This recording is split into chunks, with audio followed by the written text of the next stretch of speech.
Welcome back to HNNCast, and now for a few quick stories we found on the net this week. Solo's mum, Janice Sharp, hasn't given up yet. While awaiting the decision of the recently filed judicial review of the Home Office's decision to extradite her son Solo, aka Gary McKinnon, she has appealed directly to the Queen. The judicial review is expected to be completed by the end of the month. No word from the Queen yet, but seeing as there may soon be precedent for an Asperger's defense from the Segvec case, Solo might just want to try his luck here in the U.S. after all. The district court in Jiangsu City of Zhejiang Province in China has found 5 junior high graduates guilty of sabotaging computer networks. The group ran an illegal gaming server and attempted to attack and disconnect competing servers last May, accidentally causing a blackout at DNS Pod, a major DNS provider in China. The resulting mess disabled internet access in 6 provinces for several hours. Each member of the group received between 8 and 15 months in jail. Also in China, a court handed down jail terms of up to 3 years for 11 people involved in writing and distributed viruses designed to steal usernames and passwords from online games. The group would then use the passwords to steal virtual goods and money to sell to other players. Dozens more people involved in the scheme are still waiting sentencing. Police in South Korea have arrested 2 German college students for allegedly blackmailing a South Korean company after the pair broke into the company's network and attempted to hold it for ransom. The pair was arrested when they went to pick up the money. A recent report released by Verizon Business showed that some malware is getting more sophisticated. In response to new regulations requiring encryption of credit card data, this new malware sits on the point-of-sale machine and grabs the credit card information before it can be encrypted. Verizon says that this new feature made up 4% of the data breaches it investigated. With all the talk of botnets using Twitter and Facebook and even Amazon's EC2 service for command and control, sometimes it's the old-school botnets that work the best. The SD botnet, originally discovered 5 years ago, is still spreading fake AV and other nastiness via good old IRC. And speaking of botnets, a report recently released by Project HoneyPot indicates that the number of botnet-controlled systems has quadrupled every year for the last 4 years. Wow, that's a lot of botnet. According to WebRoot, the Koobface worm has learned at least one new trick. By prompting infected users to solve Google's reCAPTCHA system, Koobface is able to automatically create infected Google Reader pages to further spread itself. Pretty neat trick if you ask me.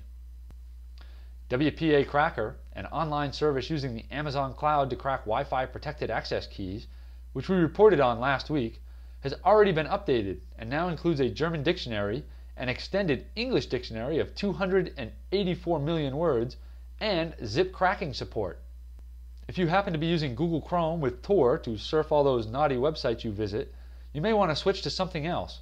A bug in Google's Chrome web browser caused it to use the local DNS settings instead of the Tor projects, possibly leaving a digital trail of websites that you've been visiting. BruCon, a security conference held in Brussels, has announced its 2010 dates as September 24th and 25th. Mark those calendars. UNU, the Romanian SQL injection expert, has been at it again, finding SQL injection vulnerabilities in Kaspersky.com.sg and .my, or Singapore and Malaysia. The injection revealed account names and product serial numbers. Kaspersky has since fixed the issues. This is the second time in less than a year that UNU has hit a Kaspersky site.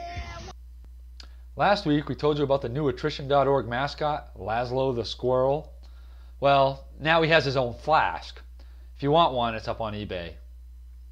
And now for this week's Stack of Shame, the list of all known open vulnerabilities as cataloged by the Zero Day Initiative.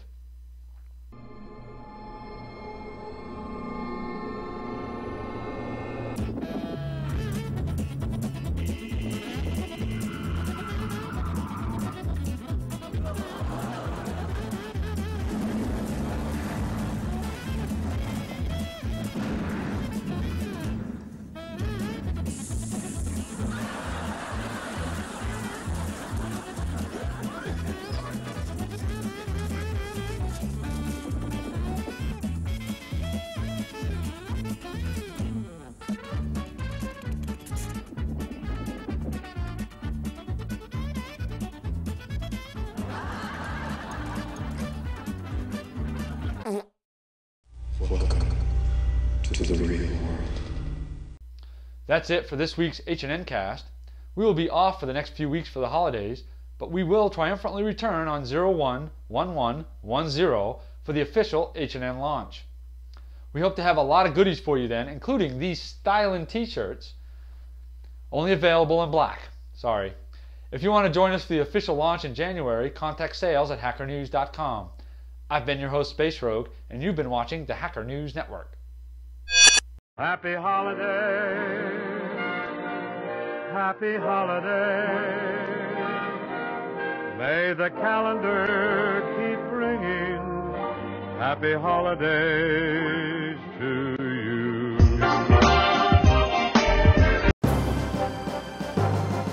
Remember, if you have any news you think we should report, send it to news@hackernews.com. You have been watching HNNCast. This is Space Rogue for the Hacker News Network.